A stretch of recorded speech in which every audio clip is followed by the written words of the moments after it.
Hi, everyone. This is Christina Barr, and you're watching Black Tea News.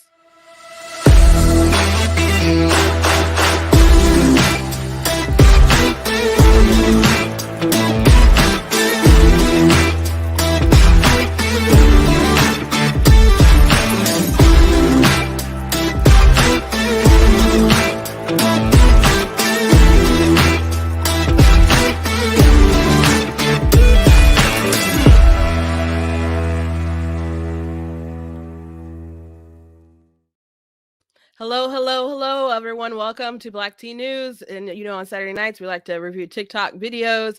And before we jump into it, I have a great guest tonight. But I do want to encourage you guys to go blacktnews.com, check out different content that we have on the website. If you'd like to support blacktnews.com, go to blacktnews.com/donate. Make sure that you're following me on my social media platforms. All my handles are at Black Tea News on Facebook, Instagram, YouTube, TikTok. The only one that's different is Twitter, and that one is at True Black Tea. You can check out different merchandise on the website.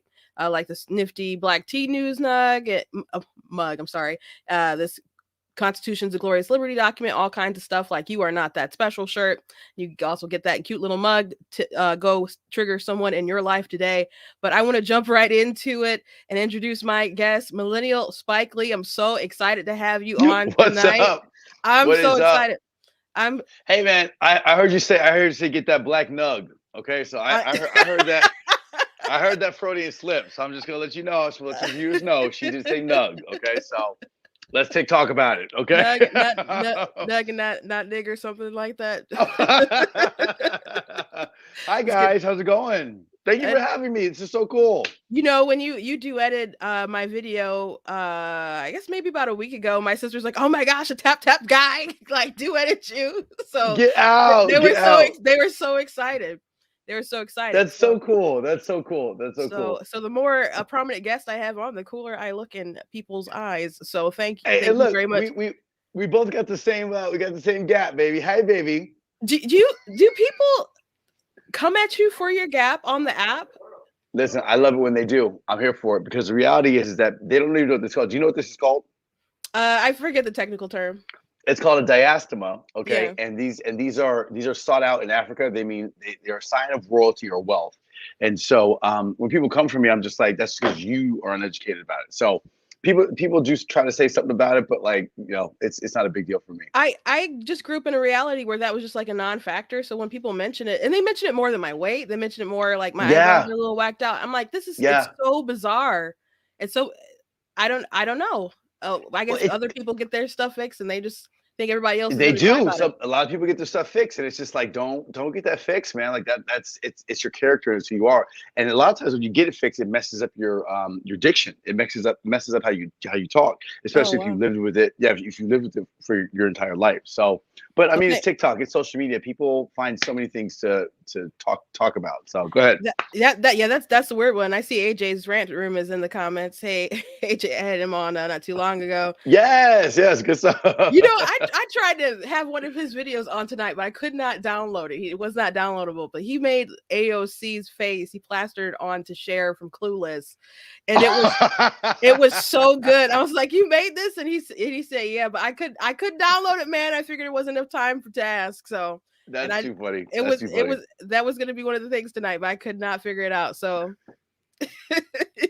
good stuff. So, I'm live on TikTok as well. So I'm streaming live on TikTok for my people. Y'all can go to Black Tea News and watch this live right now. So go ahead, love. Let's get into it. Let's do it. Yeah, well let's kick it with our first one. 1 second while I pull up. And just so everybody knows, I got my blueberries. I'm snacking on blueberries. I was curious what you were eating tonight. So high in oxidants. It's one of my favorite snacks. We buy them, and we buy them by the bulk. So good stuff. Okay, so the first thing I want to talk about, since I did see a lot of discussion spark off after this duet, so I'm gonna play the video that you duetted. Do it. And so there was a lot of responses that I got that came from yours, and responses I saw. So I want to expand the conversation from there. Let's do it. Byron, most of us knew you was lying and we was gonna vote for you anyway to get Trump up out of there. But Charlemagne from The Breakfast Club gave Joe Biden a donkey of the day for going back on student loans. But it's funny because the "you ain't black" comment was said to him. Yet Charlemagne was one of the people who signed the letter and said, hey, you want our support? Pick a black woman. So Biden picked Kamala Harris. And when Charlemagne pressed Kamala Harris, she said, don't act like a Republican. And then she got a little attitude. And he's like, well, this is Kamala that I like. Democrats bank on the fact that their voters will make emotionally charged decisions instead of factually informed ones. Biden bamboozled no one. There was more than enough information to know what kind of president he would be, especially on the student loan thing. But they knew that if they could rile up your emotions so much that you just believe Trump would be the worst person ever, that you would still vote for them. And they really expect this out of black voters, but the truth is that Trump got some more minority votes, but they were able to guilt the white people so much that some of them left Trump. So I think it's interesting when people want to complain about Joe Biden, especially after saying they knew he was a liar. Well, duh. So the context for people who don't know what Conscious Lee was talking about before, everybody was upset about them not expanding the student loans. And if you look at Biden's history, he's why they don't let you forgive student loans. I mean, he has a long history of that. But I guess the number one sort of comment that I saw a backlash that I experienced where people like, well, Republicans are emotional. I'm like, it's fine if you're emotional. I think there's topics that you should be emotional about for sure. Right. That should inspire passion, but I want your passion to be backed with facts. With facts, right? The biggest thing that's about that. So first of all, when I do a duet, it's because somebody is saying something or spitting something that is just like, damn, she said that or they said that. You know what I mean? And what I love about those duets is that it's not about me whether or not I agree or not. It's about the fact that this is something that was said and needs to be heard. And so that's what my channel is all about, is pushing that envelope about what's comfortable to be talked about, what's uncomfortable to be talked about. I lean towards the uncomfortable. What you said was very, very uncomfortable, and a lot of people need to hear it. And I used to be an ex-Democrat liberal, and so I know exactly what you're talking about. I get it. I live that life. Democrats and Democrats and liberals are very emotional. Now, I hope we can push this conversation forward. Sure. Because push it. because here's the thing: both sides are emotional. I don't disagree. I don't disagree. Both sides are emotional. I don't disagree with that at all. I don't disagree with that at all. But what's great about it, so this is what's great about with TikTok is that you do these social experiments. And I think what you did in that one, and the reason why I do it, the main reason why I do it is because you said Democrats are this, this, and this, right? And I know it triggers two parties. It triggers both parties when you say that, because it triggers Democrats to be like, I'm not like that, and then to go ahead and get emotional. And then it triggers Republicans and conservatives to be like, haha, I told you so, told you so. Look at this black person saying that this is this and this. That creates such a great space for discussion and discourse, because now everybody's involved. You have white liberals trying to defend that they're not, and you have black people trying to say, well, Republicans are racist, and then you have the Republicans saying that, see, we told you so, and then so it's just like everybody's now triggered, but triggered in a healthy way to have discussion if you manage your space like that. And so that's what I do. Yeah, go ahead. I'll be fair and give an example of it, like on the right, like the press after like the election and Trump, the challenging. There's so many people who believe that Trump won legitimately and it was stolen, etc. And so the media is aware that there's this big rift between Republicans who are like, no, we looked at the data, we wish it was that he won, but he didn't, and we can't find any evidence, and it just looks like they pushed out the vote. And then there's people who are like, nah, I watched Foolproof with what's the name, the pillow guy, and I got all the evidence and blah blah. So they'll ask maybe an elected official who doesn't buy into it, and then they'll be honest, and then or give their honest opinion where you think it's right and wrong, and then there'll be people who are like, you're a traitor. Exactly, man. Like, exactly. Just because you don't see things eye to eye doesn't mean that someone is lying, maliciously lying to you. Someone could be wrong, but that doesn't mean that they're trying. That they have some kind of immoral thought behind it. You just don't see things. You're not processing the information the same way. So you got to try to bridge the gap and respect the differences. Some people straight up lie to your face. That's true, but 100%. It's not that deep. It's not that deep. People think that other people have absolute vendettas against them. That's and true. It's like, why are you going there? Like, why are you going there? And why do you have to feel that what I'm saying has anything to do with you? if I speak from my lived experience, if I share a story from my lived experience, people will immediately just like, well, that's not true. That's not true. You're just trying to pander to white people. What? When did that happen? Pander to white people?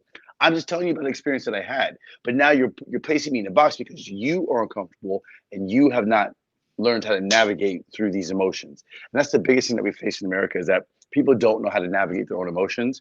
And so, you know, we're left in this like this tornado of everybody being in everybody's business, when the reality is people just need to just focus, stay in your lane, and listen. If you really want to, you know, contribute to the conversation, you need to listen more and stop dictating and projecting who you are onto people. So you start off by saying that you had that experience. You have an example that you could give? Which for what? For like the emotional, making you emotionally charged rather than factually informed. I'll speak for myself. Like, listen, I was afraid of Trump. I was told to hate Trump, and I was told that Trump was a racist, and so I didn't vote for Trump. But the reality is I didn't, you know, and so I'm all over the place. I got Black Lives Matter happening, which is making me feel so welcomed in the community now, because I've got people marching across the bridge. This is when I was a liberal, right? And so, or a Democrat. And so I'm so emotionally connected to, like, look at all these people showing us support and marching across the bridge. But then, and so that I'm leaning into this whole Biden's going to be the key. Biden's going to be the answer. But then when it happens, it's like, it's going to say, yes, right. He's telling me that I'm not Black if I don't vote for him. Well, I gotta do it. I gotta do it because he's right, because I'm a Democrat, right? That's an emotional decision. I'm not thinking straight. Yeah, you got people marching across this bridge, but what are they actually doing? What are they actually doing other than showing up and just saying, hey, we're here? Okay, now what? Right? But just them showing that little, doing the bare minimum. Anybody can go to a march. Yeah. Anybody can go to a march. Anybody can walk across a bridge. You know, but doing that bare minimum, I'm immediately vested and be like, yep, this is the answer. We gotta stick with this. Incorrect. And there's a lot of Black people that are still in that mindset, right? Still thinking that the Democratic Party and that this system is gonna do for them when it's not. It's absolutely not. So what was the trigger point, the turning point? So many. Oh my gosh, which one? So the biggest one was when Biden told me I wasn't Black. Actually, incorrect. Let me back up. The biggest trigger point was Trump. Actually, is when Trump told Black people, "What do you have to lose?" It placed a seed. It placed a seed in my mind. I didn't realize at the time, but he planted a seed, and I was like, okay, well, I don't know what that means. Moving on. Okay. And then Biden said, "You're not Black if you don't vote for me." That seed sprouted. It sprouted, and it was just like, what? This is so weird. And then I started to notice, like, as all these marches and stuff were happening, and then Biden gets elected, I finally leaned back in, because I wasn't going to vote. When Biden said, I'm not, if you don't vote for him, I'm not Black. I was like, I'm not going to vote. I'm not going to vote, and I'm gonna vote third party. And everyone's like, you're gonna waste your vote? How dare you wasting your vote? And I was like, I don't really care anymore. Like, I don't really like Biden. Trump's a racist. I was still on that tip, right? Trump's a racist. I'm not doing that. There was a woman running. I forget who it was, but there was a woman running third party. And I was like, I'm tired of men leading in the country, so I'm going to vote for the woman. They then got Kamala Harris. I was right back in, because again, emotionally, I'm going to vote for the Black woman, right? I'm going to vote for the Black woman because we got to support the Black woman. That was an emotional decision, right? And so then after I voted for them and I see Biden in office, then COVID happened, the vax stuff happened, and I was like, whoa, what is happening here? And so then I started listening to Candace Owens. And so then it became like this, you know, I just started going down a rabbit hole. And that rabbit hole led me to where I'm at today. And honestly, I'm the most happiest. I'm the most productive in my life. I'm the most connected in my life with Black people. I've connected with more Black people now than I've ever have in my 40 years of living. In the last year, I've connected with more Black people than I ever have in the 40 years of my life prior. Isn't that crazy? You know what? Now that you crazy? Mention that, I guess I can see that. Do you feel the same? Like, I don't know your story, but like I connect with more Black people, Black men. I have deep discussions with Black men more now than I ever have in my entire life. And I'm not a Democrat, and I argue against Democratic views and stuff. And I have more black people in my life now. I think it's so insane. Well, as my church community, we all jive with the same sort of thinking and stuff. But as half of my school career, early on from like from kindergarten to 7th grade, I was in an urban school, and then I moved out to where I was like the little chocolate drop, you know, in rural America. Right. So Right. I didn't really, I guess, connect with a lot of Black people in the urban school because I guess I was just a little different, but people would say I was trying to act white because I did not speak Ebonics. Right. And I'm like, that is, right. I mean, I don't understand why there's a mindset like you want to do well and do your work, and it's like you think you're too good, and it's like I think I'm just me. Right. I think I'm just me. I'm just trying to be me. And man, that's it. What's crazy about that story is that like that is a story that so many of us can relate to growing up. Just not being accepted in our own community and being ostracized in our own communities and being told who we are from people who look just like us and and are supposed to be our brothers and sisters. And so it's so interesting when I finally said, fuck it, I'm sorry, can I curse on here? I'd rather you not, but okay, sorry, my bad. When I said F it, and just kind of said moved on and walked away from the Democratic Party, I was like, well, I'm just gonna see what this is all about. And I have more Black people in my life now than I've had ever. They're not Black though, because they voted for Trump. They're Uncle Tom. Sorry, I have more Uncle Toms in my life now than I ever have. So, whatever. You know what I mean?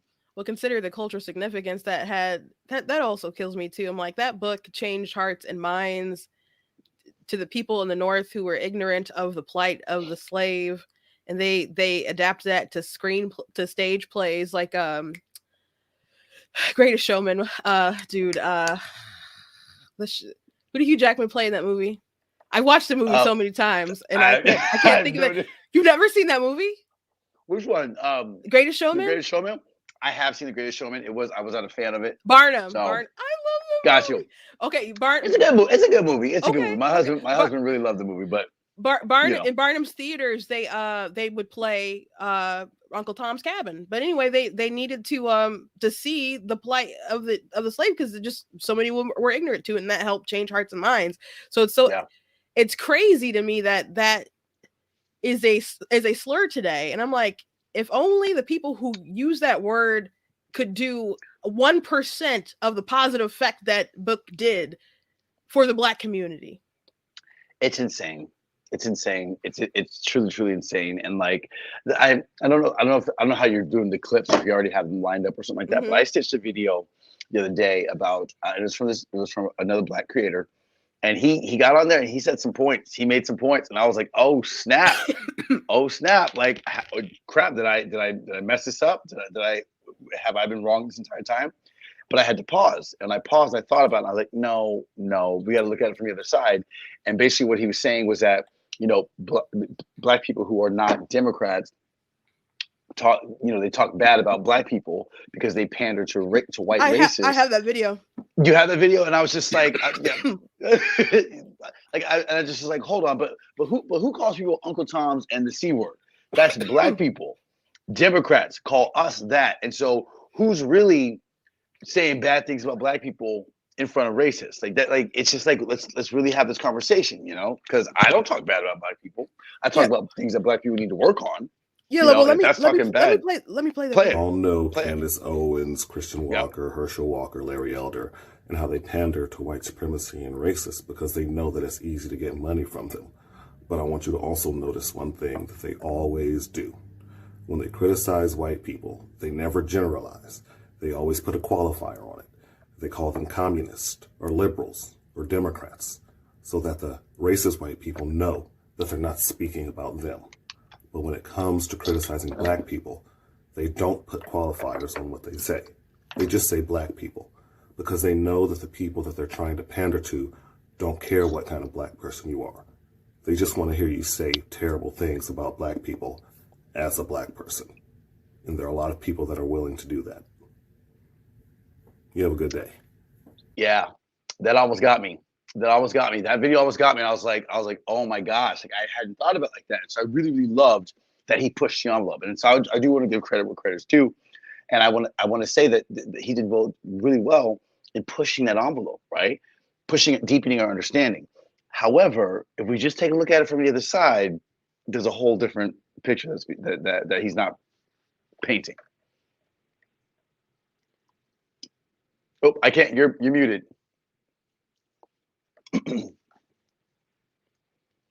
I'm muted because I was like coughing. I have a cold, so Yeah, my throat was like all good. like a tear came out. I saw you struggling. I saw you struggling. I was like, we gotta watch the video right now.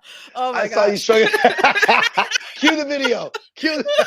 I was hoping to do a little smooth, but I was like dying. So the viewers know what's happening. I saw, buddy. I saw. I'm not dying of COVID on live. Like I'm just. That's funny. That is too funny. I just have a cold. And I feel like I haven't really had one for like the entire pandemic, and that I thought about that the other day. I'm like, I haven't really been sick, and it was like, yeah. No one really has been sick from like the cold and the flu and stuff, but I don't know if we're getting into that, but I'll follow your lead on that. Well, yeah. So I saw your stitch with it, and you pointed out that the people who do call you names are people on their side of the aisle, right? I don't ever talk bad about. I don't ever speak ill of Black people. I say what needs to be worked on in the Black community. That's not talking bad about Black people. Mm-hmm. The people who talk bad about me are Black Democrats, right?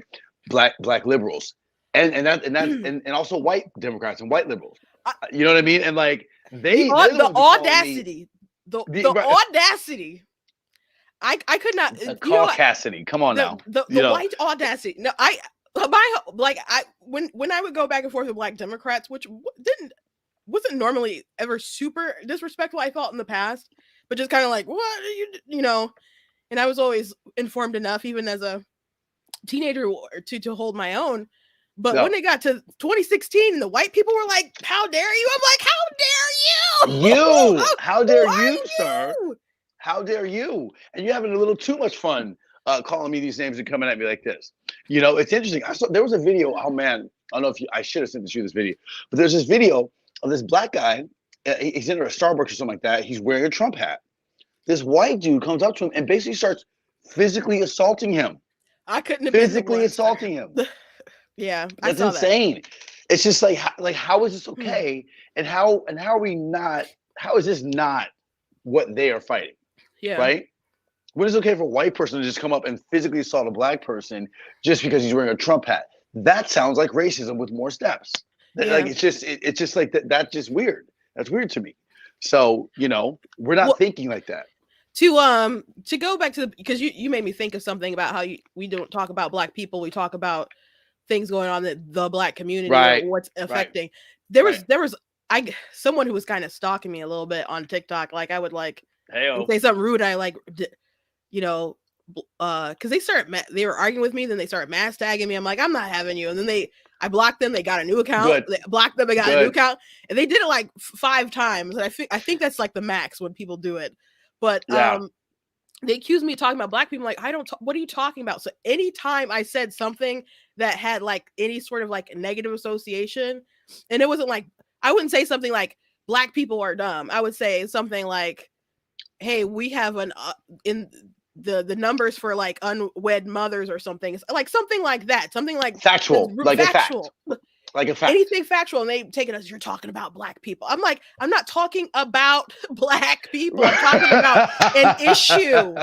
I'm talking about an issue. A true thing. So I laugh because it's either I'm gonna laugh or cry. You know what I mean? Because it's just like, it's just so sad. It's just so sad. And like, and this is why I say, I think that Black people who are mentally oppressed, and this is my words, this is what I'm saying. I feel like there are some Black people who are mentally oppressed. And these people are obsessed with white people. They're obsessed. They're so obsessed with white people that when you say, hey, we need to work on this in the Black community. Well, you never say that about the white community. There's too many white people in these comments. But what about the white people? Okay, let's stop focusing on the white people for a second. And let's just focus on what I'm talking about. We need to fix this in the Black community. You're pandering to white people. You're this to the white people. Black people who are oppressed have an obsession with white people. They have an absolute obsession with white people. Yeah. And it's something that we need to talk about, And I don't care I love white people. My husband's white, but I don't care what white people think about us. Does that make sense? Like I don't care if a white person's in my comments, I don't care, and that used to bother me. It used to bother me, and I remember early on in my TikTok career, I would say, like, if I'm talking about Black things, I don't want white people in the comments. But now it's like I don't. My concern is not that white people are in the comments. My concern is that Black people aren't. It's a different mindset. Yeah. Why aren't you in the comments? Right? You're mad that there's white people in here talking to, like, and my platform is this: all are welcome, no one's safe. I talk about Black people, I talk about white people, I talk everybody gets held accountable. That's a good phrase. Yeah, all welcome, no one's safe, and everybody knows that. My live sessions, we keep it real. And so the biggest problem that they run into is that they want to focus on who's in the comments and not focus on who's not in the comments, and that's problematic. Yeah, well, I'm always surprised by how much diversity, like when someone say, "Oh, I looked at all your people and they're all white," I'm like, well, I know that's not true. And then I'll like look through some of my audience and I'll make a video about it, and then they're like, well, I'm Hispanic, I'm Black, they're like, I'm gay, I'm pagan. I'm like, someone's like, I'm a Satanist. I'm like, what? I'm like, it's that mental oppression. I mean, but you follow people because you want to hear different ideas, or at least there's some things that you connect on that you can agree with. Like I saw someone was following me the other day, and scrolling through. They popped up on my For You, and they were talking about a topic that I overall agreed with, but they pointed out they're in the adult film industry, and I'm like, that's a far cry from me in reality. But that's someone who follows my content. And I liked his video. I thought it was like, he made a good point, some good points. So you don't have to. I mean, we're here to have conversations. That's what social media is supposed to be about: reaching out, internet, connecting, having conversations. And so we don't all have to endorse everything that each other says. And I'm not going to. I don't do that for people that I know, that I live with. Like 100%, 100%. Yep, I agree. So But I have stitched that guy in the past, and he was defending critical race theory, so I was familiar with him when he popped up. So he buys into. What are your thoughts on critical race theory? Like, is that your bag? Like, what are your thoughts? Critical race theory is, well, evil was the first word that popped into my mind. Wow. But, okay. Wow. I talk a lot about. You really feel. I talk about it a lot on my show when it pops up. A lot of people talk about how it's just teaching honest history, and he said something along those lines in a video that I stitched some months back, and it's really not. If you look in the literature of critical race theory, it talks about how you look around at your worldview, and critical race theorists are encouraged to be subjective based on their worldview, not objective. And so and that's in the literature. And I'm not even talking about like Ibrahim Kendi. I'm not talking about the white fragility lady. I'm talking about Kimberly Crenshaw. I'm talking about Delgado. So they really encourage the world to be hyper racial. And like we talk about white people and Black people. White people don't see themselves as some kind of white identity. Like Pew Research did something a few years ago, maybe 1 or 2 years ago. And you could see how different races view how essential their race is to their identity. Black people was like 85%. White people's like 15. Yeah. So this whole like white identity, it doesn't exist. Like now white people say, I'm proud to be Irish. I'm proud to be Italian. I'm proud to be, if someone's Viking, they're like so into it, So people are proud of those heritages and Polish and whatnot. But they we can make jokes about white people and cooking or seasoning and stuff like cultural jokes like that. They don't really have an identity like that. But we're trying to create like this whiteness identity and then associate everything whiteness is bad. Did you ever see this graphic? This came out last year, and people were up in arms about it, like white culture in the United States. Have you seen this? Oh my God, what is this? Hold on, give me a moment. Rugged individualism, emphasis on scientific method. Oh, this is so interesting. Yeah, so this was put out by the African American History Museum, the huge one in DC. I'm not. So your taxpayer dollars. So interesting. put this out about whiteness in America. So the family structure, nuclear families, that's whiteness. White dominant culture or whiteness. Oh my God. Objective, rational linear thinking. Did they make one for black culture? I don't know. I don't know. See, let's have that discussion. What's the one for black culture? I don't know, but like that's insane. It goes on if Christianity is the norm, which is crazy because did not start by white people, that started in the Middle East, but oh my God. Time following rigid time schedules. That one's kind of funny because CP time, but that was kind of funny. But you know what's so funny is that there's a lot of things in here that are great. Exactly. Like what? Like why? So is this wrong? Like what's wrong with these things? I think that the thinking behind it are these are things associated with whiteness, and if other races may not necessarily have these things, then maybe you shouldn't like be too hard on the fact that maybe they don't plan for the future, which is crazy because Asians do that all the time. Everybody does that, but like they're like notorious for it. So I'm just like, these things apply to other people in other countries, so it's just not whiteness. But if I have these traits, that's not necessarily just me proving that black people have it. It's just proving that we've been infected by, like, influenced by whiteness culture in America, and it gets worse. So this is all like critical race theory type of like thinking. So it is rooted. When people say that it's rooted in like Marxist ideology, that's not a joke. That's not a red herring or flag or this ghost. Is insane. It's really true. So this is the bottom of the document. Is insane.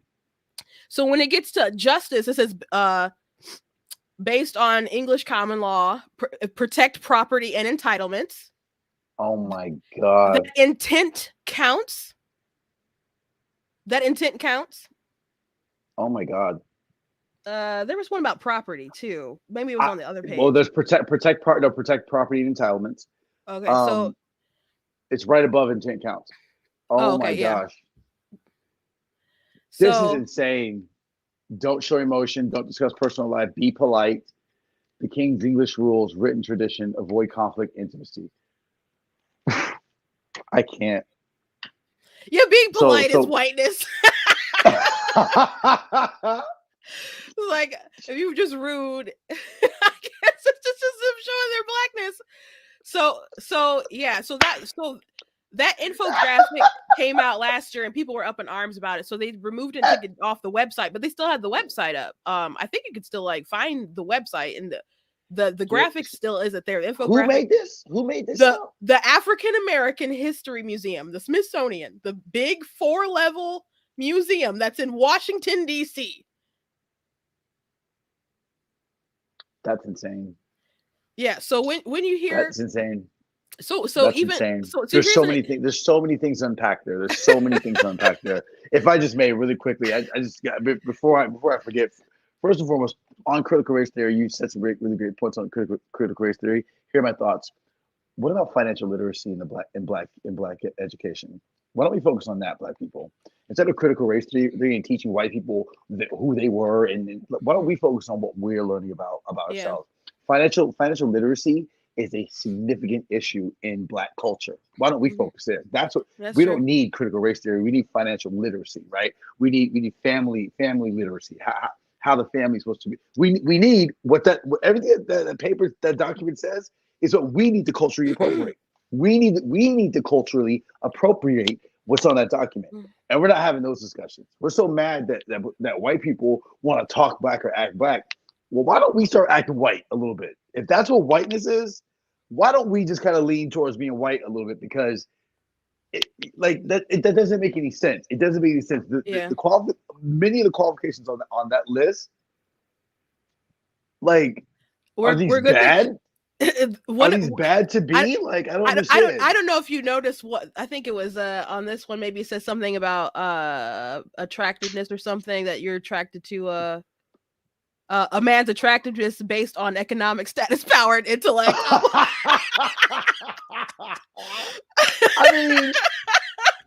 I mean, is it true? I'm like, y'all just want me to be with broke Negroes? Like, what is that? Like, I dropped my phone. Dude. Oh my gosh. That is insane. That is insane. Y'all want people to be broke? I don't know what. That's insane. So the Washington Post some time ago, and I did a video talking about how whiteness is bad in America. And it was a crazy video, and I did like a react video to that too. But they're trying really hard to give white people a certain identity and to associate bad things with that. And if you could kind of see communist sort of roots when it's like protect property and entitlements, that is an idea of whiteness, and we need, like if you paid attention to like Kyle Rittenhouse commentary, like Don Lemon went on a big rant about like the attitudes of American, like how dare they believe that they should be able to protect their street, their house, their property. And I'm like, and he said country too, and I'm like, excuse me, like we could argue about whether he should have been there or not, but I'm like, what you're saying is like sort of communist sort of thinking, and I'm like, I know he's not a communist, but I'm like, why are people, there are like hardcore like progressive people who are like super into this stuff, but there's a lot of people on the left who aren't, but they're just flirting with the idea, flirting with a lot of these things because it grants them some kind of advantage, they think. But I'm like, you can't flirt with the devil and be surprised when you're damned. Like, that's frightening to me. That's frightening to me. That mindset and that reality is frightening to me, because like, what are we doing? What are we doing? Again, why are we so obsessed with white people? We're so obsessed with white people that for them to sit around a table and say we're gonna define white culture. That's this week's priority. Why don't you define Black culture? Why don't we define that? Right? Why don't we define that and identify what's not working in Black culture and fix that? This is what I'm talking about within Black America, is that like we are so hell-bent on trying to change white people and just absolutely refusing to change ourselves. And I have to change the way I say that, because that's incorrect. We all aren't like that. And I believe that there's the minority of us are like that. I truly believe that the mentally oppressed Black people are the minority amongst Black culture. What are your thoughts about that? I think a lot of people generally just want to be left alone, and they have general thoughts about things, but and they'll hear what's on the news peppered in, so they have their opinions, but and they may feel strongly about them, but it's not rooted so deeply as maybe some people we see like across TikTok or something like that. Right. And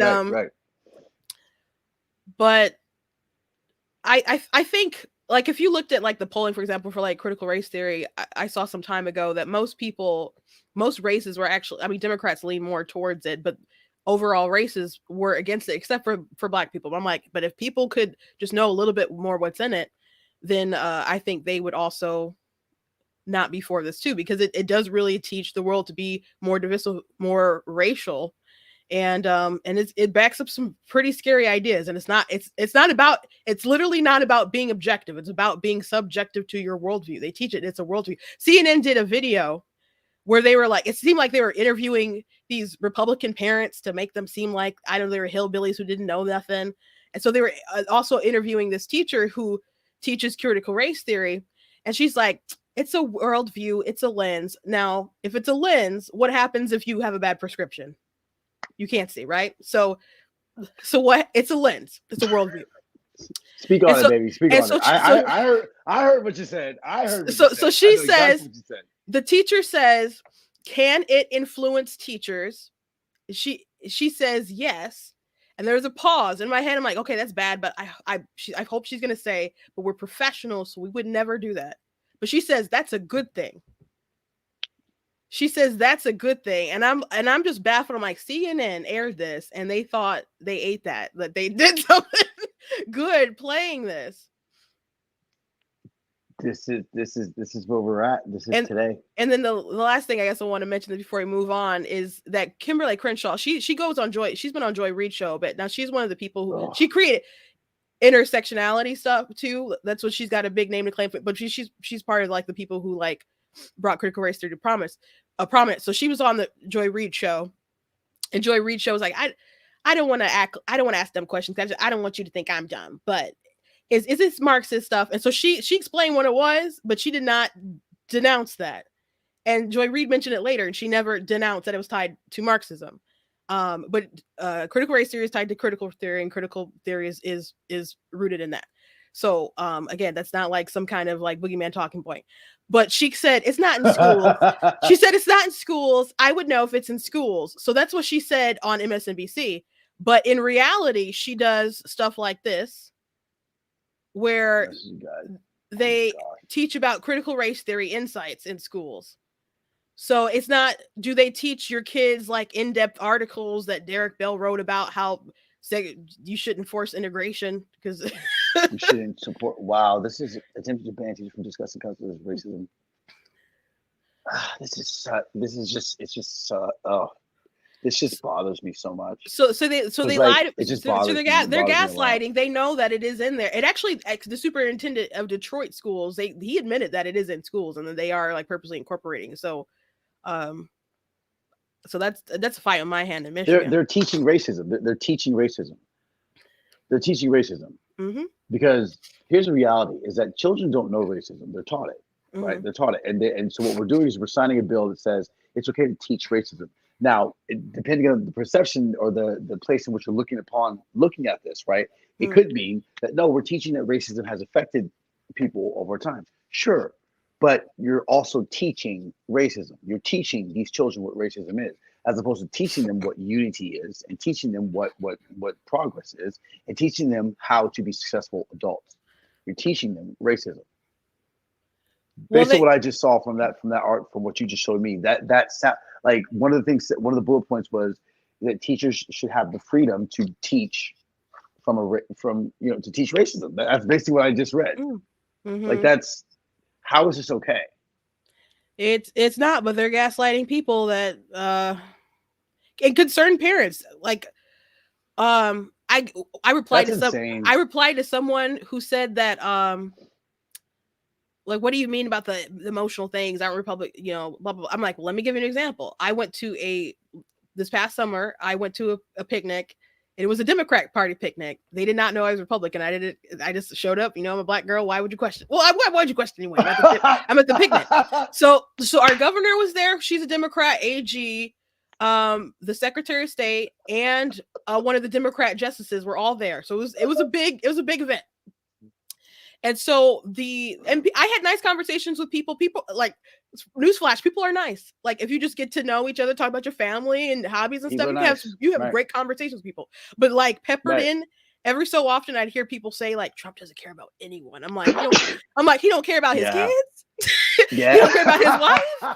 Like, and they kept saying like, and you know that, like, God. And they kept saying things like Republicans don't care about people. And I'm just like, they don't know any Republicans who love their family, who love their spouses, who have a church community, or just have good relationships with people across the aisle. Like they don't know anyone. And so in the Supreme Court justice, Democrat Supreme Court justice got up and said, I love being a Democrat because we actually care about people. And I've been to a lot of events with Republican judges and justices. I've never heard anyone say something so blatantly partisan as a judge. So that was like the scariest thing. But the chair of the county, she had mentioned something about she wanted people involved because Republicans are really fired about critical race theory and the masks and stuff. So I was like, I'm going to talk to her. So after it was over, I went up to her. I'm like, is critical race theory really a hill that Democrats are willing to die on? Because I looked at some polling and I don't think it's going to be good in the long run. And she's like, it's just racism. I'm like, no, critical race theory is racism. So I started explaining some things, and then I said, I don't know how much. Sorry. Go ahead. Oh, I'm like, that was me. Sorry. And I'm like, I don't know how much you've looked into it. And she said, I haven't really looked into it. So at this point, she now has admitted that I know more on the topic than she does. So I keep pressing her a little bit. And then she's like, you know what? It's just racism. The people who go to these things, they're foaming at their mouth. I've looked into the depths of their souls, and they're racist. And so I'm stunned because I know these parents, or some of them anyway. I've instructed some. I've held like I've been invited to speak to some of these parents to inform them about this stuff. So I'm just like a little stunned. And some of these people maybe, who knows, but they care about their kids. That's why they go to these things. They care about their children. And so I like gather myself insane. and I say, well, can't you just look past the people and just look at the issue? And then she's like, we just need people to run for school board. Do you want to run for school board? And then she gave me her card. So you're running for school board. Are you announcing your campaign as a Democrat? Tonight?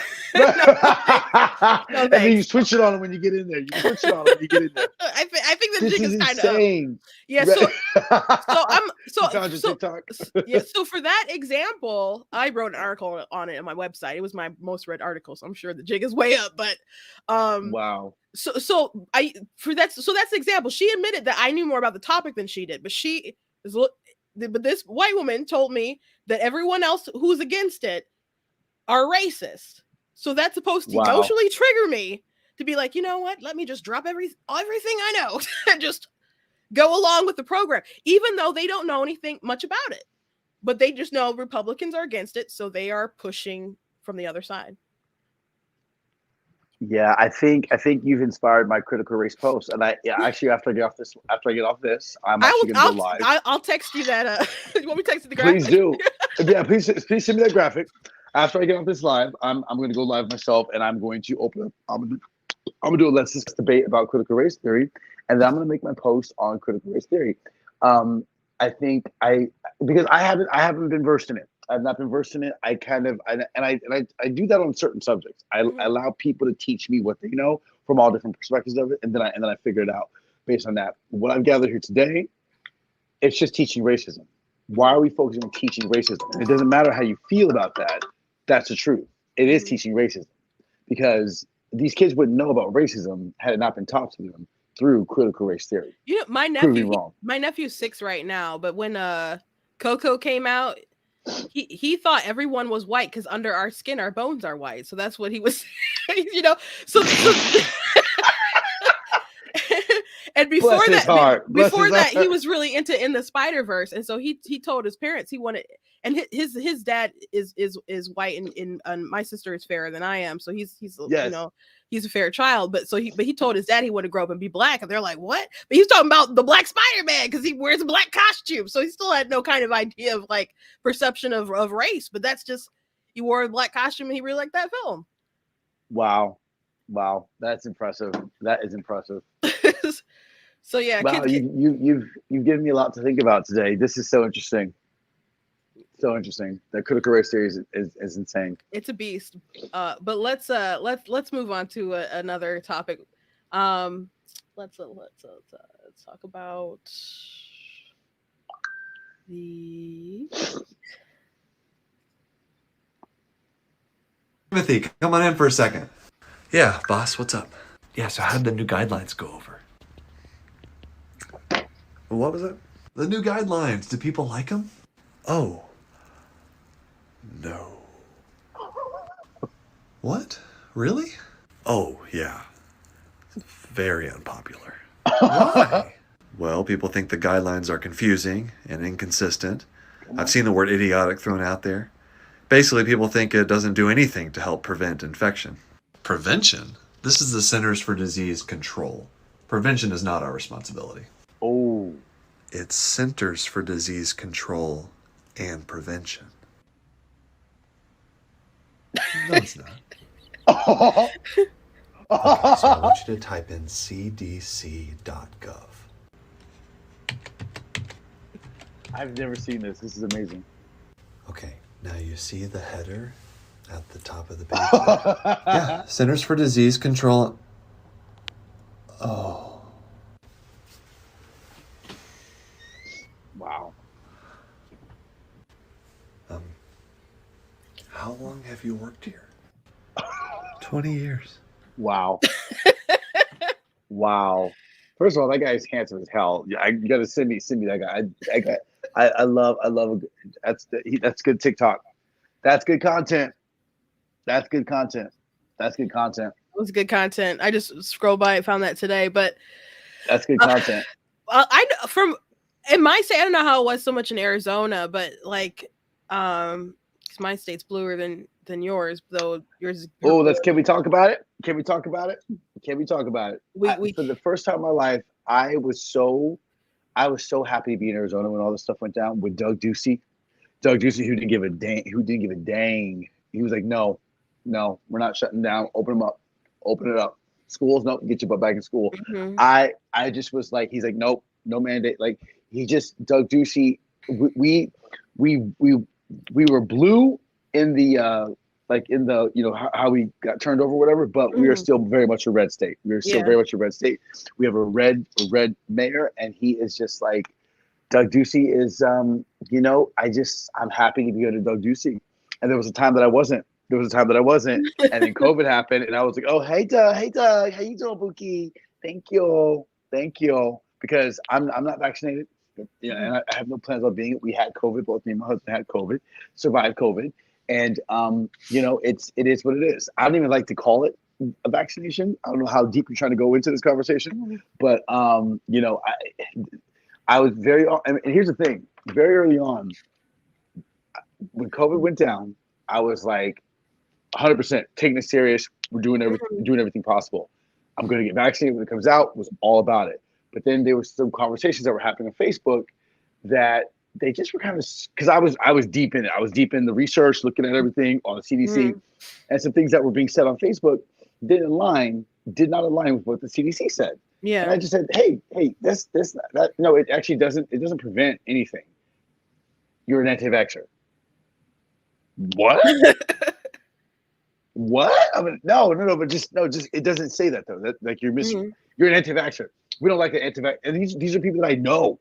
These are friends, neighbors, calling me anti. I'm like, what? This is weird. So it made me pause. And I never restarted, because then I just went further down that rabbit hole, and I was like, yeah, something's off here, something's wrong, and we're not being told everything right up front. And so, no plan on getting vaccinated. And so that has been such an interesting thing. And how my claim to fame was COVID content. I made COVID content because my whole stuff started out with, how does this help? Because there's a lot of toxic nurses on TikTok who are making very, very toxic stuff and calling people anti-vaxxers and saying they need to be murdered and stuff. How unprofessional people, like nurses talking about how like people are dying, they're just dying with unbelief because they're so stupid. I'm just like, you're not gonna have like any and you can go home and talk to your coworkers about like your mom, your dad, whatever, all day, but you're getting on the internet and mocking these people, and people had no. How does it help? It was so engineered. Like there was a pastor who died, and the headline, and why this had to make headlines, who knows? But why? No, but the headline was pastor who said God is bigger than the pandemic dies of COVID. Right. And I'm like, you guys had more reverence for the terrorist that Trump, the people killed. Speak on it. Then a pastor, and regardless of whether someone does live or die, they still believe that God is still bigger than the pandemic anyway. So there's no reason to do that other than to instill fear and to mock this poor man and anyone who believes like him. Speak on it. It's don't tell me disgusting. You're doing this to be kind. It's disgusting, and you're lying, right? And you're unprofessional, and how does it help? So if there's people out there who do want to get vaccinated, and they're trying to just figure this whole thing out, and you're telling them that they're stupid and that they deserve the death, how does that help them get vaccinated? And that's how my career started on TikTok. And that's why I first went viral, is asking that question, how does this help? And I learned so much. I learned so much about people. I learned so much about what people think, and that's why I continue to push the envelope, because it's like, what? The assumptions that are made about people? Yeah. You're just uneducated and stupid. No, I'm not. I have a college degree. Like I can read. I can understand graphs. I can understand things. I know how to research. You don't have to be a scientist to do research. And the biggest gaslighting was this: you can't say you're researching if you're not in a lab doing all this type of stuff. Baby, the people out here saying all this stuff, they ain't in the lab. They didn't come up with the COVID vaccine. They don't know what this stuff is either. They're just parroting talking points from the CDC and from Dr. Fauci. That's all they're doing. They haven't been in the lab either. They don't have to do research. And I do know how to do research. Your primary doctors and stuff, they're not well. Baby, come on. They read some charts. They know, So exactly. It's just a way to disqualify you from a conversation, a conversation. Like, what's your credentials? God, that word, credentials. It's over. It's over. I don't need credentials to understand something that I'm reading. I don't. I can understand. You can give me some information. I can read it, and I can tell you what I perceive from this, right? And what I read was not adding up to what I was being told. And that was the question. And nobody wanted to talk about that. They just wanted to call you stupid and tell you that you're not a scientist. And I'm just like, yeah, this is something stinks. The craziest thing to me was acting like, there's people who's never going to get it. Frankly, I'm like one of those folks, but there's people. I'm never getting it. I'm never getting it. And there's people who had like bad reactions and stuff, whether it's COVID or other stuff before. And they're like, I'm not going to do anything like that. And then there's people who are like, there's other people who have different reasons, but there's people who are like, I'm just going to wait it out. I'm going to see what it does to y'all. Yes. Not that they won't take it, but they're like, we're all being experimented on. So why should I be the first mouse? They're like vaccine hesitant. They're hesitant. They're like, and that's okay. And that is okay. But these people were made to be murderers. And I'm like, y'all have lost your minds. You've lost your mind. The murders, the granny killers, that obviously that's super offensive and crazy. But just the fact that people treated like these people are so dumb, I'm like, these are the smartest people in the conversation. I'm going to see what it does to you before I put it inside of me. How is that not rational? Honey, and the most versed in the matter. Because here's the thing, the people who ran out there and just got it, right? Got the shot. I don't even like to call it a vaccine because they changed the definition of vaccine. Yeah. And so it's not a vaccine by the original definition of vaccine. They changed the definition. That's not up for discussion as far as I'm concerned. So I call it the COVID shot. The people who went out there and got the COVID shot, they got that shot, they clocked out, and they moved on. The rest of us were still deep in listening and hearing everything and researching and fact checking and looking things up. And so we were the most well-versed people in the discussion, being told that we are stupid. Yeah. And don't know what we're talking about. And while people who ran out there and got this shot, they're sitting here stating stuff that isn't true. It protects you from getting COVID. No, it does not. No, it does not. It lessens your numbers. No, it doesn't. All it does is manages your symptoms. That's it. Yeah. That's the only thing it does. Is a symptom management therapy. So by the way, you get rid of that hero complex. You are not a hero, baby. You have not done nothing for your community. You have not done anything to protect the world. You've done everything to protect yourself, and you may not have even needed to because you're a young, healthy person. And the who was dying from it, they weren't even telling the truth about that. They weren't even telling the truth about that. Who was actually dying and the reasons why. And we don't need to get into all that, but it was obese people. Mm-hmm. Obese people were the ones who were passing from COVID. Yeah, and elderly and yeah, they didn't want to talk about that, and they don't want, and still to this day, they haven't said that, and they're not, and there's no push to get people healthier physically. There's no push. It's saying about your health. Well, there's no push. At some point in time last year, the CDC did finally come out with something about it, but they kind of excused it. They're like, well, it takes time to do that. I'm like, well, we've been locked down for a long time now, and they're like, well, minorities are disproportionately heavier, and I'm like, lies. What does that matter? They don't want to talk about preventative treatment because they want. It concerns me how badly they want people to take, because they said at first they're like, we need 70% vaccinated. I'm like, aren't we at those numbers? And then there's people who are naturally infected by it, right? Who have immunity, who still have, they then change the definition of herd immunity. So it's like well, now herd immunity includes vaccination. What? This is crazy. That's not how this is played out. We've been lied to. Something else is going on. I don't know what it is. I'm not trying to say they're putting chips in our blood. I'm not saying anything that, but it ain't giving what it's supposed to give, and we need to have that. I had a thought, and I wouldn't call it a conspiracy theory because I'm not that deeply rooted into it, but it was a concerning thought. About all this. So I think I just want to say it in case, like, if it's Say not it, true, say if it, it's not say true, it. then it's not true. But Say well, it.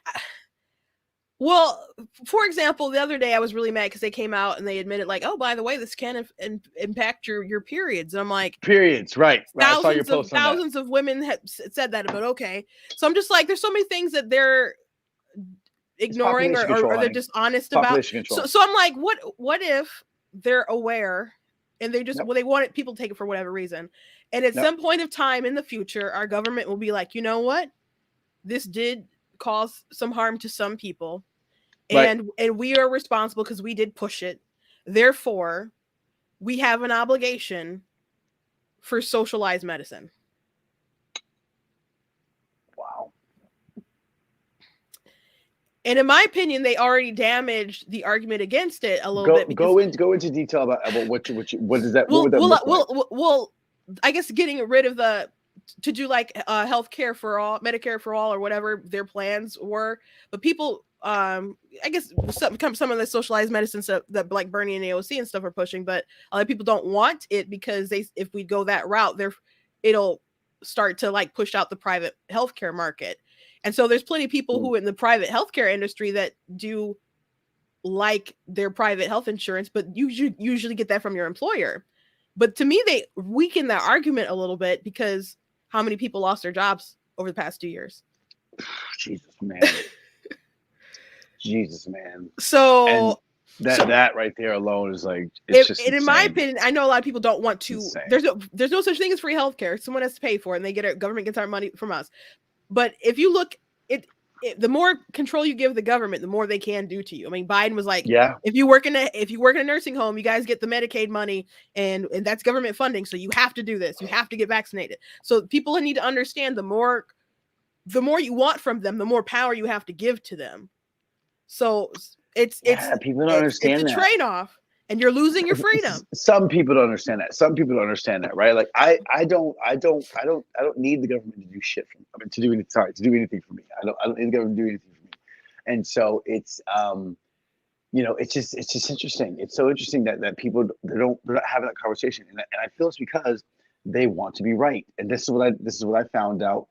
This is just something that came to my mind. In doing the COVID content is that people don't want to actually have a discussion. They want to be right. And so the people who ran out there and got this COVID shot, they don't care about the nuances of it and like the things that are like, well, we need to kind of talk about that because it's more important for them to be right about something that they put into themselves from fear. They made a decision based in fear, and I think that a lot of them are struggling with that, navigating with that, and so they have to be right because if they're not right, then what do they do? And they that's a a lot heavy of people, when they cave or they go a certain way, they want you to like they submit it, so they want you to validates them. It validates them, right? And that's scary because I'm not validating you. I'm not doing it, and I'm not sure why you did it. And I lost some really good friendships. I lost some very good friendships from these discussions, and it's just like we can't see eye to eye, and like you think that I'm a bad person, and like you've been brainwashed to think that I'm ruining the country. No, you made a decision based in fear. And I made a decision based in fear. And that's where we have common ground. We both made decisions based in fear. I fear that we're not being told the truth. So I said no. You feared that if you didn't take this, you're gonna die. And guess what? I'm still alive. And so are you. But I don't have that in me. And that's where that disconnect comes. That's where that division comes from, right? Is that I'm still here, honey, unvaxxed, still here.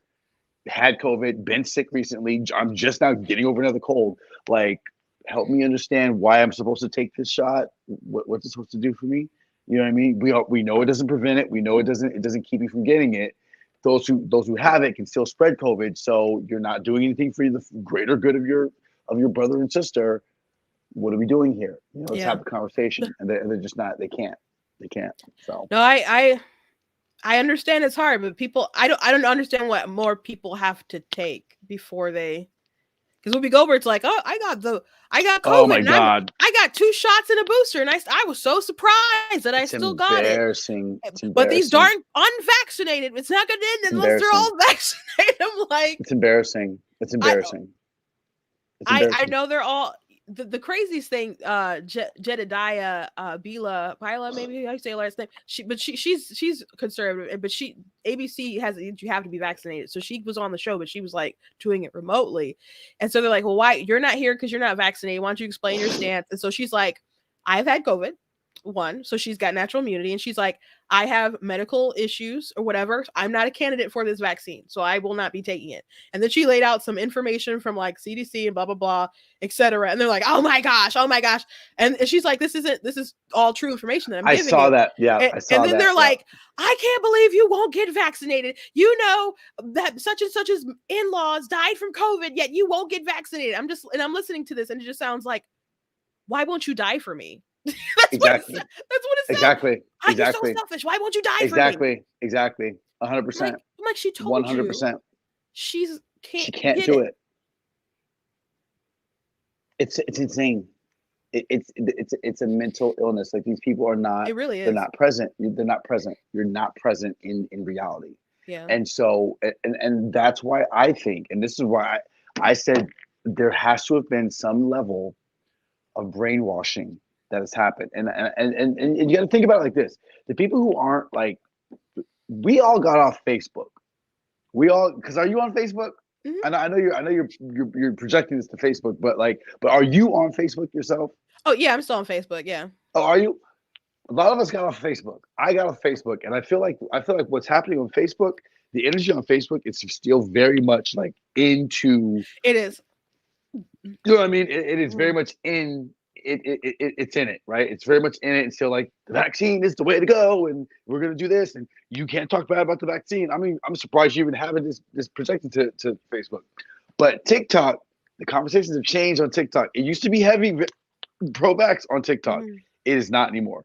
Mm-hmm. It is not anymore. And the people that are pro-vax on TikTok, it's just like their accounts are embarrassed. It's embarrassing now. It's like you're reaching so hard to try to make this work. Like the whoopee thing. I just felt bad. Yeah. I just felt bad. I feel really, really bad for her. Like the view is destroyed. Like COVID has ended the view. Like ended the view. Like they should have just stayed out of it completely because they all just look sad. Yeah, well, they say crazy stuff all the time, and But this is like a whole nother level of crazy. It's just like this is like y'all need to stop talking about COVID. Just stop, because it's a mess. It's a hot mess. So well, I wonder because you see the politics beginning to shift a little bit with it, and well here's an example. We talked about the health thing a little bit. CNN came out with articles. This is Savvy did a video on it, so I'm going to play her video. Oh, I love This is Savvy. What is this? Breaking news live from New Orleans. Water is wet. At the beginning of the pandemic, the CDC released a list of things that make you high risk. In the middle of that list was being overweight and obese.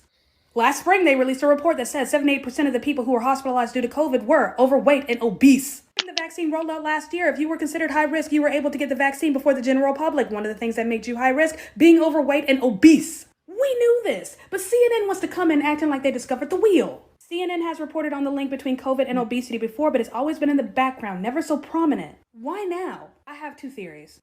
Number one, up until this point, the entire COVID conversation has been one-sided. They put all their eggs in the vaccine basket, but they're finding that's not holding. Why? Because you can't control people and you can't control the virus. Number two, it's an election year, and there will be a pivot. All of the pressure that has been put on the federal government will now go to the individual, not to save you, but to save face. They really came on Twitter acting like they learned something new. They think you're stupid. That's what it is. They think you're stupid. Is it me? Am I the drama?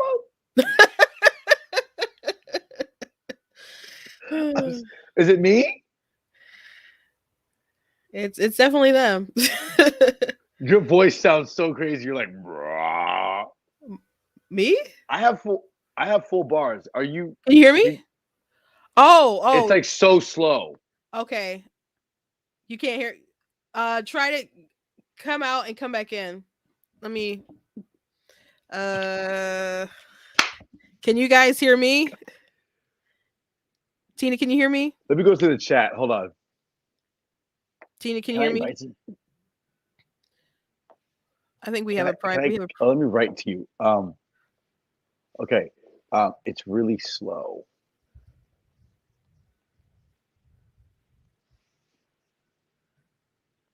Oh, come in and out. Okay.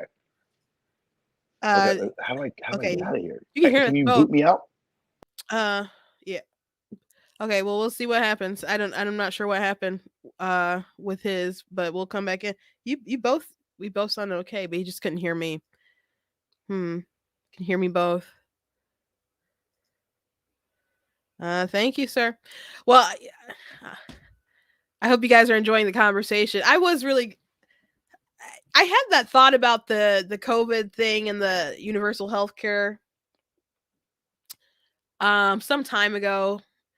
But the gaslighting with the period thing just really amazed me. And then I did a TikTok video about it, and someone in the comments said, well, this could happen with all vaccines or any vaccine. I'm like, I haven't had a shot since I was 14. So that was some time ago. I don't remember being a concern about my maybe not having a period for a few months, or being a heavy flow, or having clots, or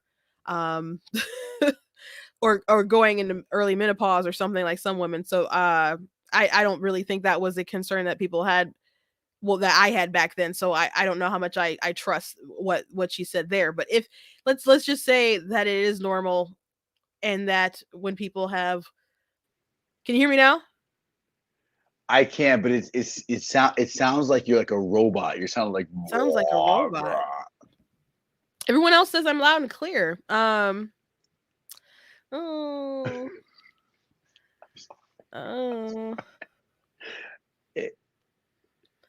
not sure. Because I can hear I'm not you. sure. I've got Can you hear me? I can hear you. Yeah. I wish you could hear how this sounds. It's so crazy. You sound like I can hear you. That's what it sounds like. It's so weird. Yeah, everybody can hear us. I'm sorry. I just chatted. Okay. Everybody can hear us? Okay. Yeah, everybody can hear us. I don't know why. I can't hear you is what I'm trying to say. You sound like a robot. A slow robot. What if you took out your headphones? Let me do this. Hold on. What about now? Can you hear me? Is it fine? Is it better? Is it better now? Okay. Say something.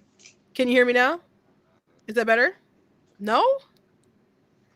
I just wants to get off the chat. Like, I'm not sure what happened. I'm so sorry. I sound okay to you? Yeah, perfectly fine. I wish you could hear the way you sound. It's so crazy. I'm so sorry. I don't know what's going on. I have no idea. I've got full bars. Any tech experts in the chat?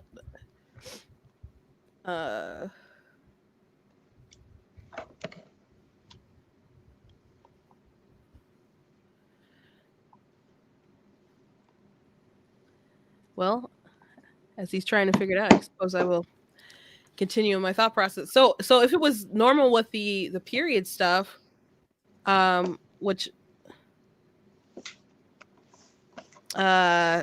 Tina, my sister, said no, that was not listed on the possible side effects when she got her yellow fever shot in 2016. So they're just still trying to gaslight. But even if it was something that was normal, then why did they deny like it was happening? So they're just really trying to gaslight as if everything was as is. Maybe Tina can figure it out. He's on an iPad. I know there's iPad users in the chat. Anyone have any idea maybe what's going on? I hate to let him go early, but we can't communicate.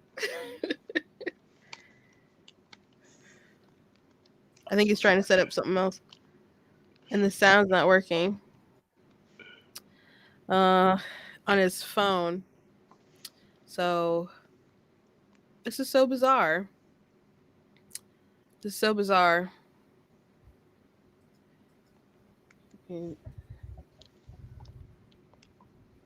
That's so weird.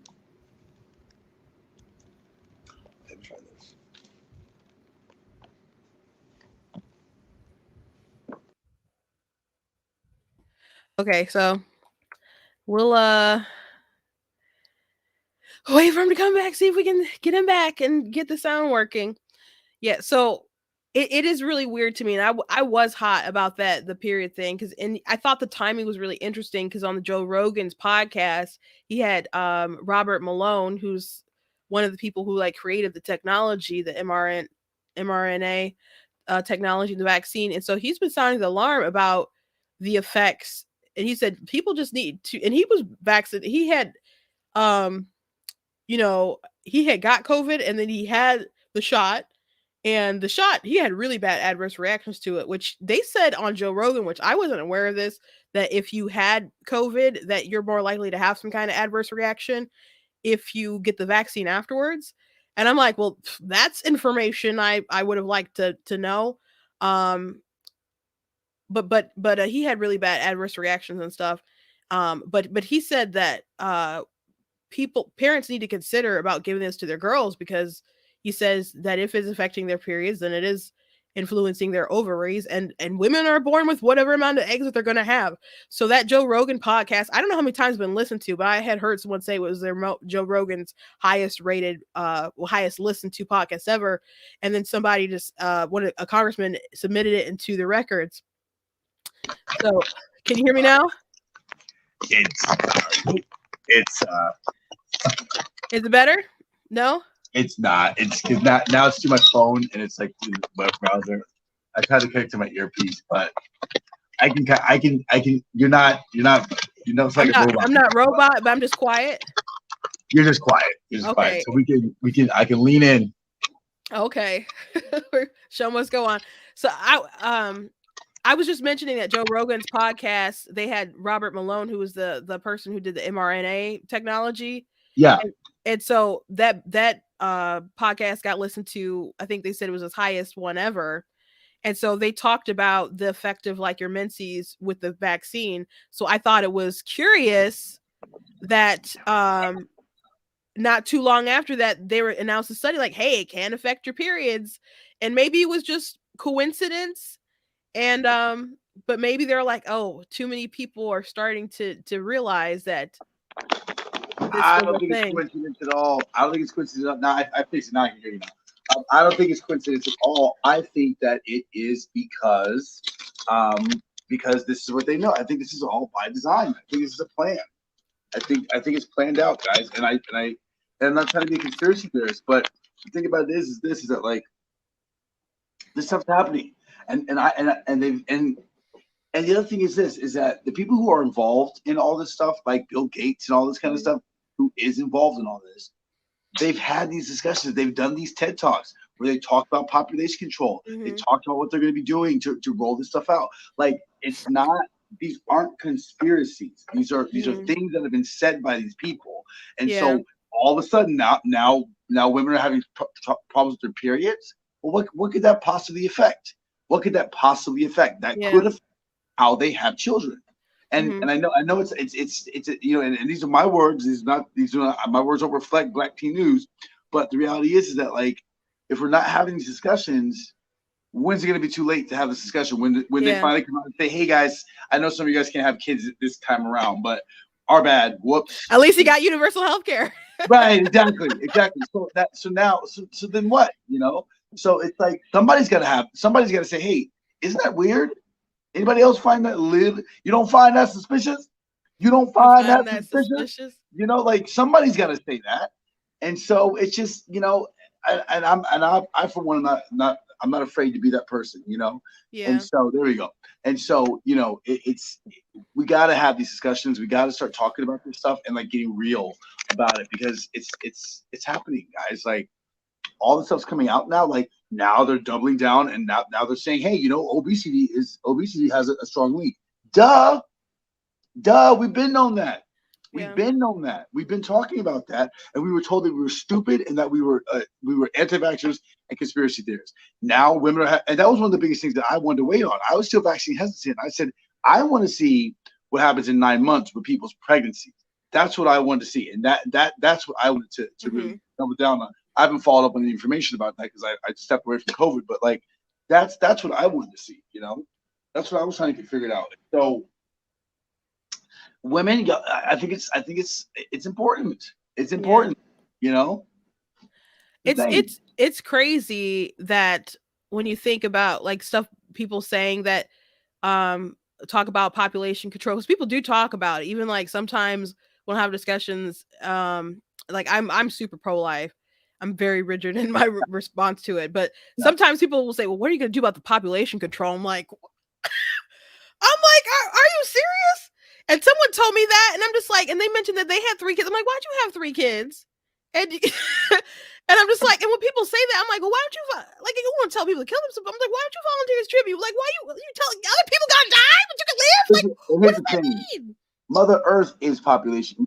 Mother Earth takes care of that, because Mother Earth, people die and people are born, and then there's natural disasters, and there's all types of things that Mother Earth has in play to make sure that she doesn't get overrun.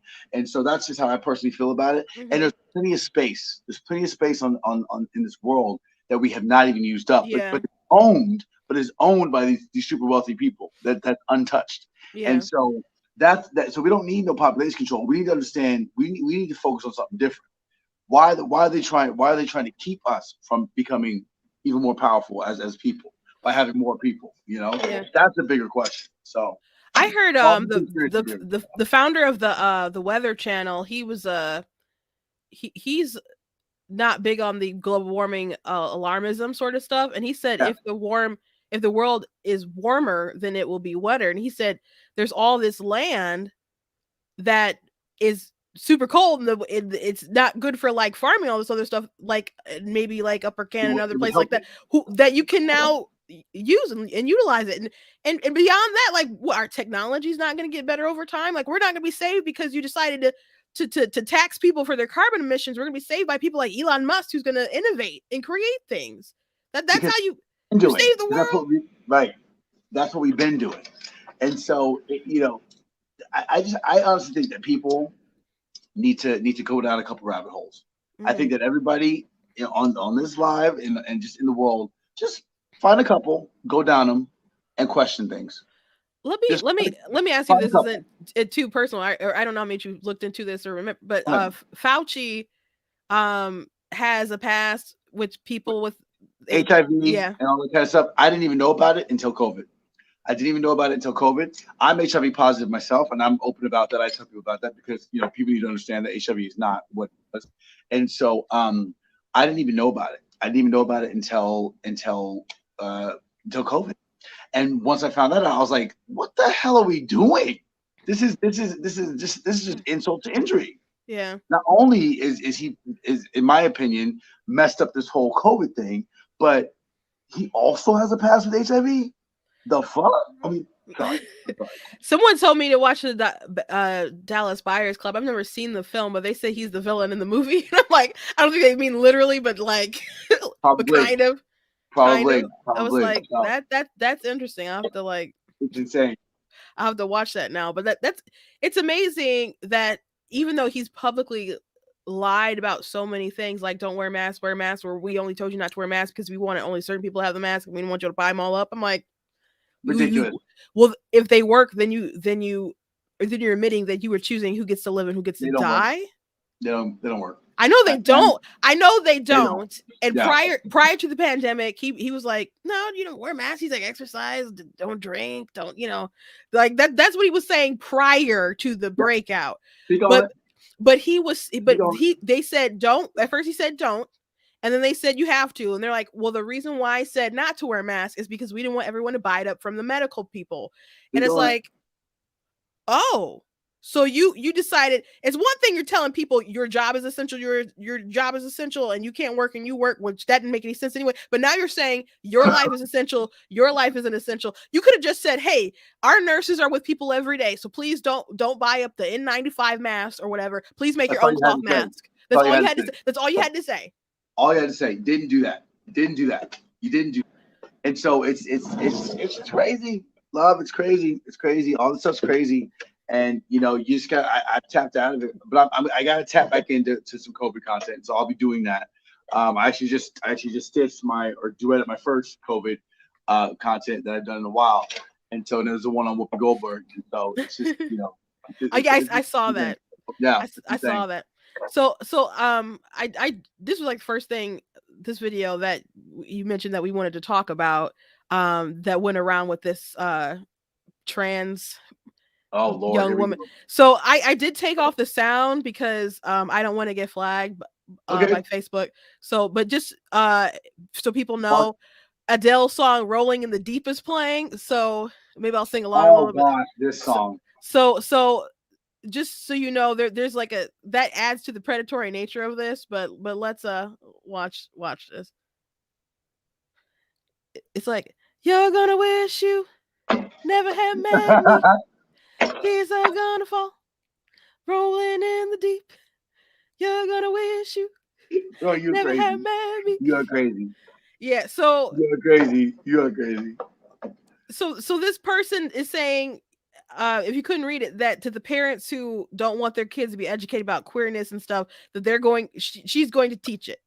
That's what they've decided. So this sparked a lot of debate, and at this particular point of time, there was a story that about a school in California. There were two teachers who picked out they had this female student. They decided that she was a boy, and so that she was trans, and so they changed the pronouns and convinced this person that she was a boy, and without telling the parents, they changed her medical records. It's too much. They left some stuff out that was important. It's and so they called the parents in, and then they alerted that their child was trans. And then when they didn't react the way that you would normally, I guess, well, they reacted probably normally, but they called CPS on them. That's insane. And so then I found out about it when the parents and other parents were having some kind of like meeting at the school or something and testifying, and they said their daughter is now like suicidal. And it turns out that these two teachers were at a California conference teaching other teachers how they start these like special, like they call them equality clubs, but they're like these LGBT clubs. Yeah, and then they listen to like conversations students will have in the hallways. And when they were like doing remote learning, they would spy on their browsers to know like who to recruit. And so if they don't, they're not official clubs. So if parents ask if they're in them, they can be like, I don't know, we don't have the logs. And then they teach them how to do this in conservative areas anyway. So they know that there's parents who would not approve of this, but they don't care. And so they use these kids to invalidate themselves, and they don't respect the bond of a parent and their discretion. So it's insane. It's insane. So I know a lot of people have responses to this, and I have a friend, I don't know if you follow Token Lesbian, and no, but here's my response to it.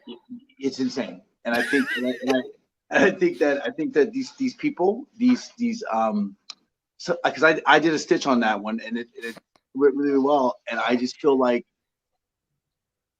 it's none of your business. It's none of your business, and kids don't need to be taught this. It's not your business, and it's not your responsibility, nor is it your place to be educating people's children about sexual identities and who they are.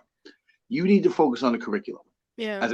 Focus on the curriculum. Don't teach your kid who you are as a teacher, and don't teach your kids who they need to be as children. You focus on the curriculum, and that's what you need to do, because it's not your place. And the thing that's happening in gay culture right now is that we've pushed this envelope of what is and isn't our business. You know, it's now not about acceptance; it's about who you're going to be and what you need to accept. You know what I mean? It's not about being accepted in the community. It's about who you need to accept and what you need to accept, and that's not okay. That's predatorial. I pushed this and cheese it. I'll take some.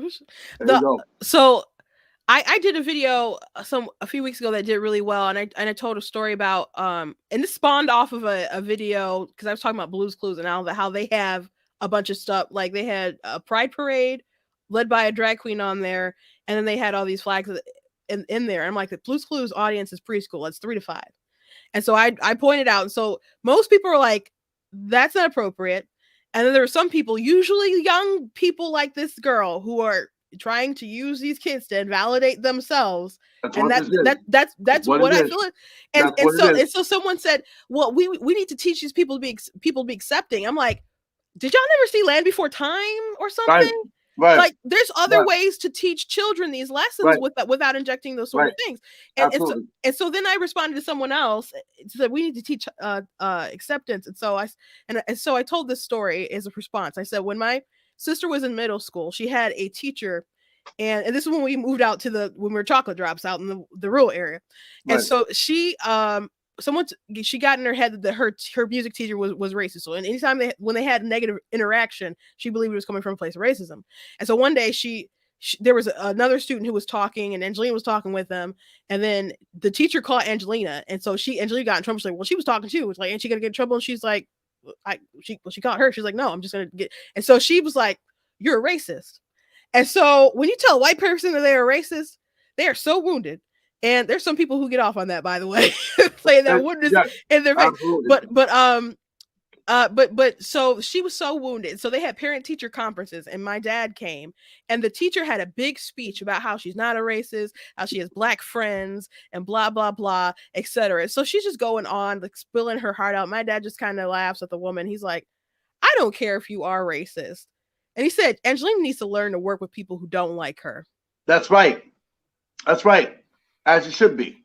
As it should be. Because racism don't hold you back. It's this idea that racism is going to hold you back is what holds you back. And that's what people need to clock into. Racism, just take the race out of it. People are assholes. Yeah. Just say that. People are assholes, and they're gonna dislike you for whatever reason it is. Whether homophobic, transphobic, racist, whatever it is, they're gonna dislike you. How do you navigate that? Yeah. That's the future. That's what we need. That's what we need. So I said acceptance is teaching your children to be tolerant of the fact that not everyone's going to accept you.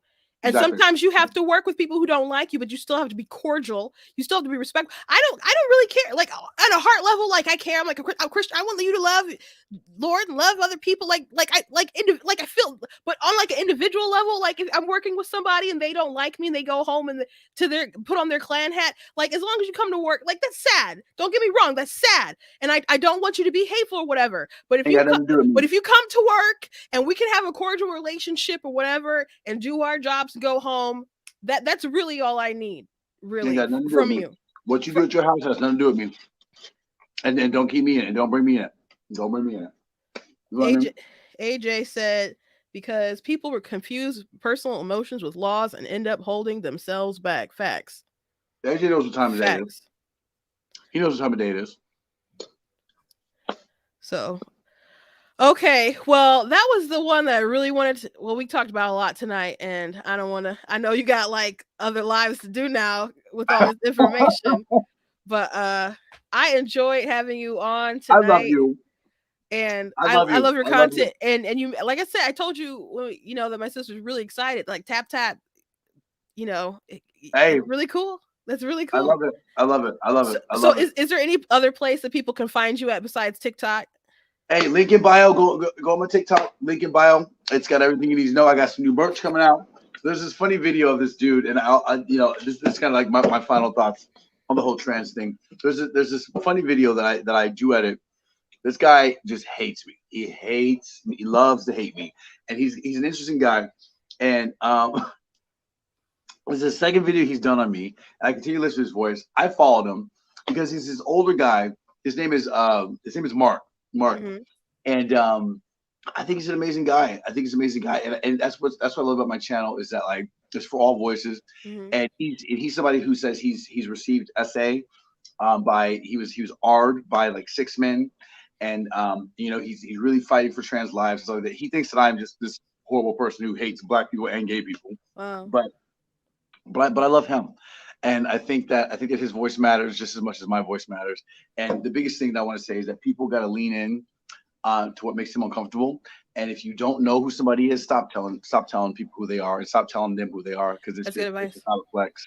It's not a flex. So that is great advice. As a matter of fact, I'm about to get off here and do a TikTok about that topic because somebody called somebody racist. And I'm like, you don't know that. And I want to do some TikToks too, baby. I want to go do some TikToks too.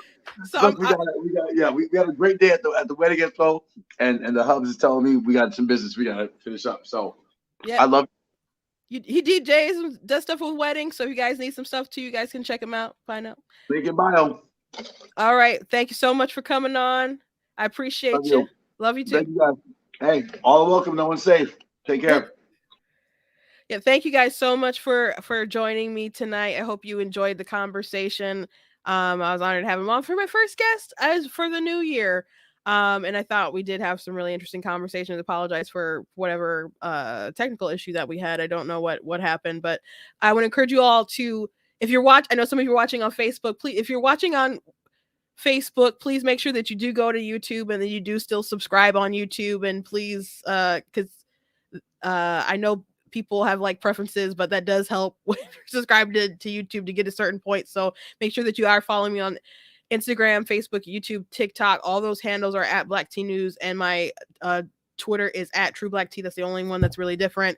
And go to blacktnews.com, check out different articles that I've written. I talked about my experience when I went to that like a Democrat Party picnic. I did write about that on my website. So you can go ahead and check out the article. It was really interesting, and it was the top article that I wrote last year.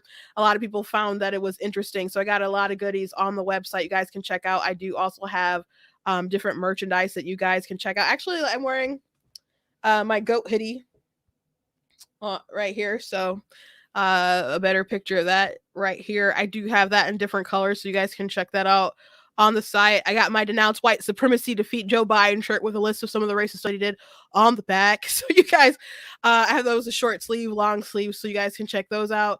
I am not the victim you're looking for. It's one of my favorites. And the Be Better, Not Bitter shirt. I do also write books as well, like Slay Your Fear, How to Overcome a Spirit of Fear. That is a nonfiction faith book.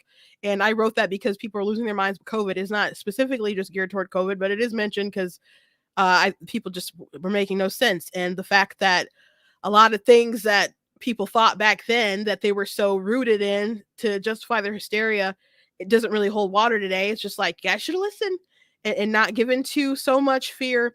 And I also have fiction books, like that's a historical fiction fantasy book that I have, and also have middle grade chapter books. I thank everyone who has purchased a book, and if you have read some of my stuff, I encourage you to please leave a review on Amazon. And I did get some good feedback from people that got like Super Kid for their kids and that they really enjoyed it. So I appreciate that. If you go to blacktnews.com, if you go to merchandise, there is a banner on that page that will lead you to my book website. I have 14 published books right now, and one is fiction and the rest are like all kinds of stuff, paranormal, romance, the historical fiction. I got one, it's not like high fantasy, but it's like action adventure sort of middle grade fantasy. So there's a lot of stuff that you guys can check out on the site. I will see you guys on Monday at 4 p.m. Eastern time for talks of the news of the day and so on. But I will also have a new guest on next Saturday to talk about TikTok videos. So God bless you guys, and I'll see you next time.